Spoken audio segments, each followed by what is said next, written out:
listening to A to the K. A to the K. A to the K. A to the K. A to the K. A to the K Wrestle Talk Podcast. Check it out. Change your life. You'll be thanking me later. I'm going to go for the being the elite joke of my first question is actually going to be who the fuck is Griff Garrison, if you're okay with that. All right. Yeah. I'm me, man. I don't know what. I just that just kind of came out of nowhere. Like John Silver approached me about doing a bit for that, and Brody Lee was gonna turn me around in the chair and be like, "Yo, who like we got Jungle Boy, and he's gonna be like, "That's Griff Garrison," and then John Silver was like, "Who the fuck is Griff Garrison?" And like everybody always asks me, and I'm like, well, honestly, I don't know. I'm just me, you know. I'm just doing my thing. That's a hell of an answer, to be fair. I mean, people love to make the comparison with Jungle Boy. I mean, how do you find that? Is it obviously it's what he's an amazing talent, but you know, do you see the similarity yourself? Yeah, well, obviously, yeah, with the hair, and yeah, I really don't mind being compared to him at all, just because of how amazing of an athlete he is, and exactly, yeah, how amazing of a worker, a wrestler he is, and just guy in general. You know, I talk to him sometimes backstage, and he's a really cool guy. And like this whole, you know, comparing us together, like it doesn't seem to bother him either. So I everything's cool there. So yeah, I mean, it doesn't bother me at all. So yeah. Okay. Yes, I think, you know, for a lot of people, their introduction to Griff Garrison will have probably been on the episode of Dynamite in which you faced off with MJF. Would you say that was maybe your biggest match to date? I think so, honestly. Just because of how big like it was, because it was my first national TV match. It was everything. Like I was trending on Twitter afterwards. Like I was just so shell shocked, because I was just like, oh, I'm just gonna go out there, you know, get beat up a little bit. No one's really going to think anything of it. And then all of a sudden I get like all these followers on social media. Like I'm just blowing up, and it really was cool. And I thought I had him beat, you know, when I smacked him in the face with the microphone, you know, had that deep 2 count. But yeah, I definitely think that was my biggest match to date. And yeah, MJF, if you're listening to this, I'm calling you out again, man. I want a rematch, just because, you know, you bopped me in the head with the microphone before the match even started. You know, that's a real classless thing to do there, Maxwell. I like, and we definitely want to see that rematch. Yeah, personally, I thought it was fantastic. Like for me, it reminded me a little bit of you know, the introduction of John Cena, and it was like John Cena and Kurt Angle, and it was like I got so many parallels from that, where it was just like who's this guy? It's like, I'm Griff Garrison. You know, it's like yeah, I loved it. People were actually tweeting me like, oh, it's the prototype, it's John Cena, like all that stuff. And I was like, wow, that's really cool. The reason that's really cool is because that was actually my first memory in wrestling. Like that was the first time I've ever watched wrestling. And to see Cena like be able to like capture an audience and just have him, like, especially in his debut match with Angle, who I think is brilliant as well. Like that had me hooked just right away. And that's why, honestly, I'm still probably John Cena's biggest fan. So awesome, man, awesome. I mean, it sort of leads me on to one of my questions, actually, is that's because we'd sort of read that you're sort of a long time wrestling fan. So like you may have touched on it a little bit with the mention of John Cena, but are you able to tell us sort of what got you into wrestling? I think what got me into wrestling, I knew that I loved it as a kid, because when I was little, and Raw used to be like 8 to 11 every Monday. I'd go to bed after like an hour, and my dad would actually stay up and watch all of it. And I'd go to breakfast the next morning, like so excited, because he would write down the matches and he would always circle who won. And that was always kind of like how we connected. Like that and football is how we connected. And like when I was little, we'd go to like the WWE shows in like the Greensboro Coliseum, because that's only 30 minutes down the road from us. And so that got me into wrestling. And then I kind of had a phase in my life where I like phased out of it, like around 12, 13, 14, like end of middle school, early high school. And then I moved into the neighborhood I currently live in, and I met my tag team partner. It's actually not Brian Pillman Jr., it's Marcus Cross. We've had a lot of tag team matches together on like Ring of Honor and stuff.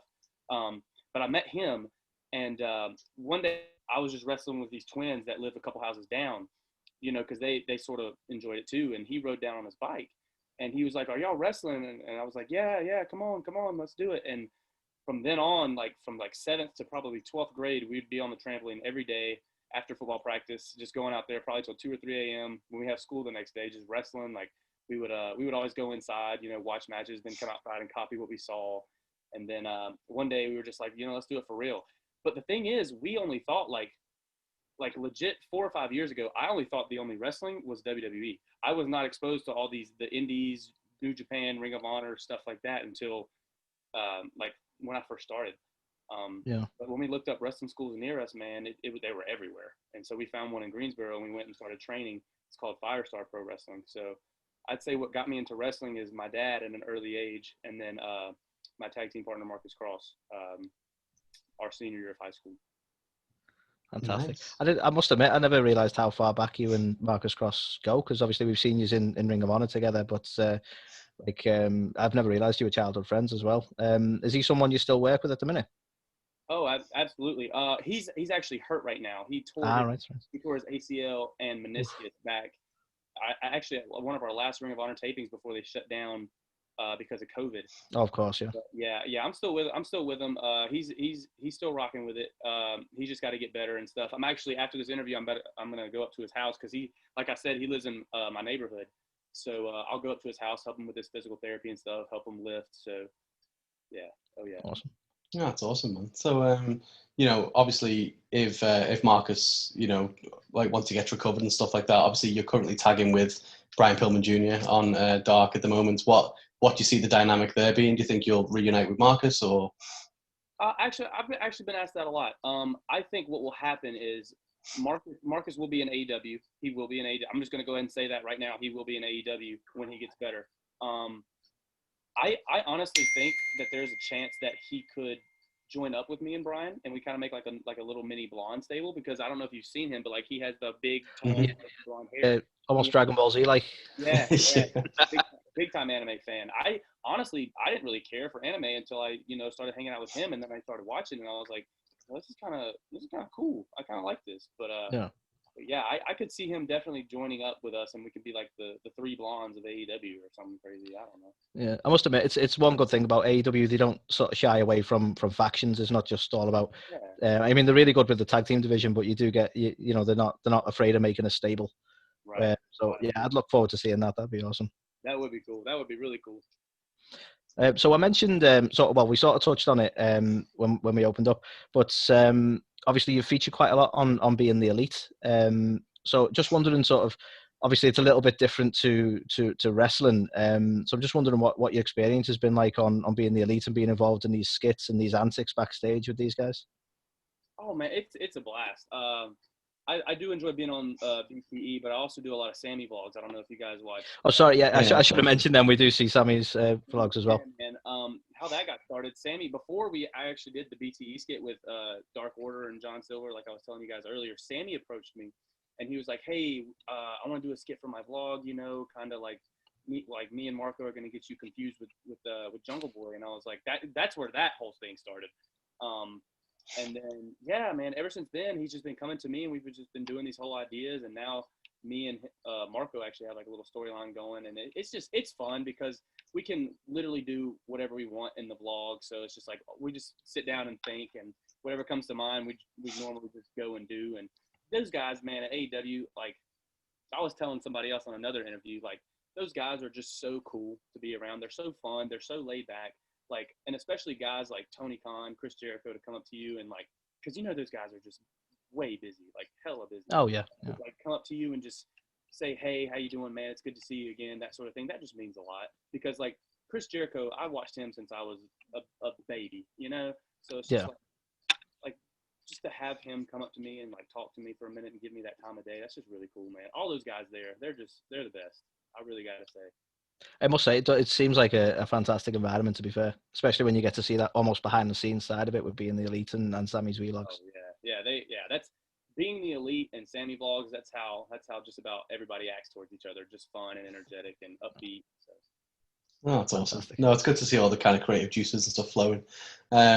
Obviously, aside from MJF, you've now faced quite a number of different guys on Dark, so like Lance Archer, Jimmy Havoc, Colt Cabana, Ricky Starks, to name a few.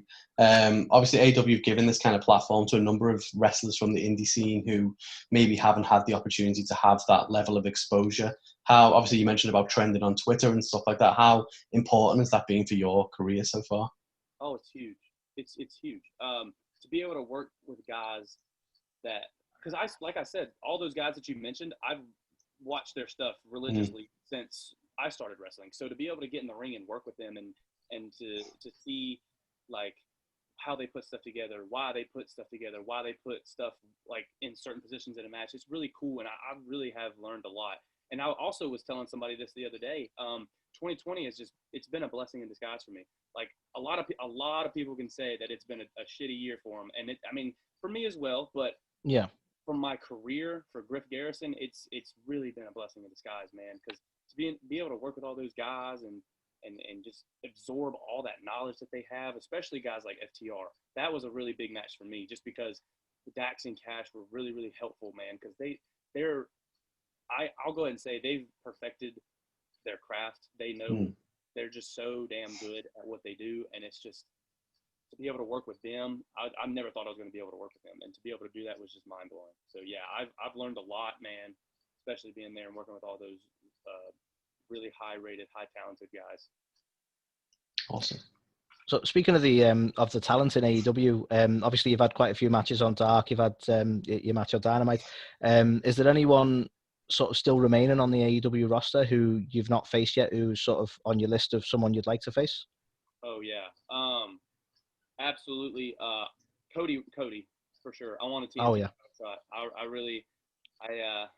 I really want that really badly. Another one is Chris Daniels.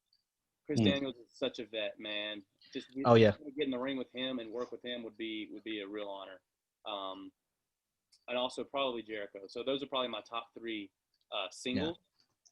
Tag, like I said, FTR, we had that match. SCU, like Daniels and Kaz, or Scorpio and Daniels, Scorpio and Kaz, it doesn't matter. Yeah, man, those are probably top two tag teams and top three for singles, for sure. Yeah, awesome. No, fantastic choices. Obviously, Christopher Daniels, I believe his nickname was King of the Indies, wasn't it? So he's definitely got a reputation there. Oh yeah, for sure. Yeah, 100%. Obviously, we did see you recently pick up your first and maybe thus far, correct me if I'm wrong, only win under the AEW umbrella in yourself and Pillman being victorious over Benoni and Ali. How do you find the AEW competition for yourself? Do you feel like it's a step up, and are you starting to kind of get used to that now? Maybe we can start to expect a few more wins from you coming up. Oh yeah, I think me and Pillman, we're getting our chemistry. We're getting there. Our chemistry is getting there for sure. So I think you can expect a few more wins here in the near future for us. Just because we're starting to put together more stuff, more ideas. Our heads are starting to mesh together to be one. So for sure, you'll definitely start seeing some more wins out of us. That's 100% yes. Looking forward to it. So we opened up sort of to Reddit and asked if they had any questions they'd want to put to you. So one of them they had, and I'll sort of expand on it a little bit, is the question they asked was, would you ever consider doing a G1 tournament? And similarly, I'd ask if you'd ever sort of like to or consider looking at New Japan and that side of things as well. Oh yeah, for sure. Like I said, when I first started wrestling, and I found out about all these other types of talent and promotions and stuff, New Japan was one of them. Me and Marcus watched New Japan religiously. Be able to work with guys like Okada, Jay White, Naito, like that would be for me. That'd be special, just because when we first started, like that is what we watched religiously every day. Like I can't even tell you the last time, honestly, I've watched WWE. It's for the last year, it's been AEW and New Japan. Actually, for the last 4 years, it's been New Japan, and the last year it's been just AEW. So yeah, being able to do a G1 tournament or work with the guys in New Japan at 100%. Awesome. Nice. Again from Reddit. So obviously, probably the most popular question we got when we put it out to Reddit was, what people mostly want to know is, how do you keep your hair looking so glorious? Like, what is that hair care routine? Well, here's the thing, man. I don't know if you guys follow me on Twitter, but I just posted a tweet saying what I could use for my hair care products, because I was told that, okay, so I'll just go ahead and say this. I use like the whole Suave Men 3-in-1 hair conditioner body wash. And apparently that's a big no-no. Like I was hanging out with my girlfriend the other day, and she was like, you can't use that. No, like, no, don't use that. No. And apparently that's bad. And but what I do, I'll shower. I'll have like a old T-shirt that I use, and I when it's soaked wet, I'll just like take the T-shirt and kind of scrunch my hair up, and then I have like a little bit of mousse. I'll just put a little bit of mousse in there when it's damp, and then just kind of scrunch it up in there as well. So it takes like 3 minutes after I get out of the shower to fix it. But yeah, effortless. Here's the thing. It's so weird. Like all my life, like probably up until 8th grade, I had a shaved head, like just completely shaved. And then high school, I did the whole like short on the sides, short in the back, like spiky a little bit in the front, kind of like yours, Carl, but probably a little bit longer and a little more spikier. And then all of a sudden, I was just like, all right, I'm just not going to get a haircut. And here we are. I don't know how it's curly, because it literally was like just straight my whole life. And I just don't know where this came from. Amazing. So, I mean, not to sort of fixate on your hair for too long, but obviously a lot of people are suggesting that your hair is much better than Jungle Boy's. Do you think that's true? Do you think you've got a better head of hair? I think I'll tell you this. I think Jungle Boy's got me beat a little bit on the wrestling talent. So I'll go ahead and give myself, I got a little bit of Jungle Boy. Yeah, for sure. Very nice. So another interesting one for you. So doing our research, as we do as good podcasters, the word on the grapevine is apparently you have an exceptionally high IQ of 130. Is that true? Where did that? I mean, I'll take it. Yeah, I don't know where you found that, but sure. Yeah. I'm just gonna say 100%. Yes. Yes. So, I mean, that's funny. My next question is probably the strangest one I've ever seen. Right, this again has come from Reddit, but I'm going to ask because we'll stick with what they've asked us to put across. So, if you had to eat another wrestler, ethically, of course, who would you pick? That is Reddit for you, man. That's Reddit. That's Reddit. You people on Reddit, man, what are y'all doing? We wonder ourselves sometimes. So, if I had to eat, am I like? Is that like whoever like looks good? Like is that what I'm hearing? I mean, they didn't really expand on the question too much. I suppose who looks the most delicious? I don't know. I'm gonna say Sunny Kiss. I like Sunny. Yeah. Sunny's cool. I like Sunny. She's fit, so Sunny's fit, so yeah. It's probably Sunny. That's weird. I don't know. Yeah. That's it now. You're going to be trending for a whole other reason. I mean, we're trying our best to make this unforgettable for you, so hopefully you'll remember that one. Yeah. I can see the headline now. Griff Garrison says he would eat Sunny Kiss. Yep, that's the one. So I guess, unless there's any more questions from yourself, Anthony, is there any more? I ended on the weirdest one, I'm afraid. There we go. I don't think we can top that. So I guess, lastly, just from us, a big thank you, obviously. But what is next now for Griff Garrison? What's next for me, man? Continue on the path I'm on. Continue on the AEW path. Me and Pillman, if we keep teaming together, get more wins. If I go on myself singles, get more wins. Hopefully a TNT title shot is in the near future. And hopefully me and Pillman, if we stay together as a tag team, we'll climb those tag team rankings and we'll get that. Yeah.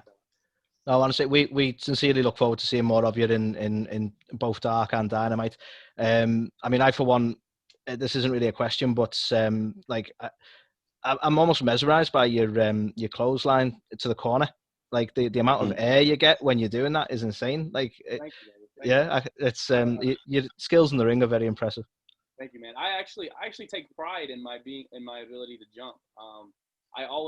I actually dunked on a 12-foot goal the other day too. So I do lots of calf raises, lots of jump ropes and everything. So I try to. That's one of the few things I do really, really, really well. And so I try to perfect that as best I can. So I thank you for. No, honestly, it genuinely comes through in the ring. You can like the amount of airtime you can get is insane. Thank you, man. I try to jump like AEW, man. That's a big ring, and whenever I'm jumping, I try to like get halfway, and I try to just get up and just out, man. So yeah. But thank you. Awesome. Right, Hey, everybody.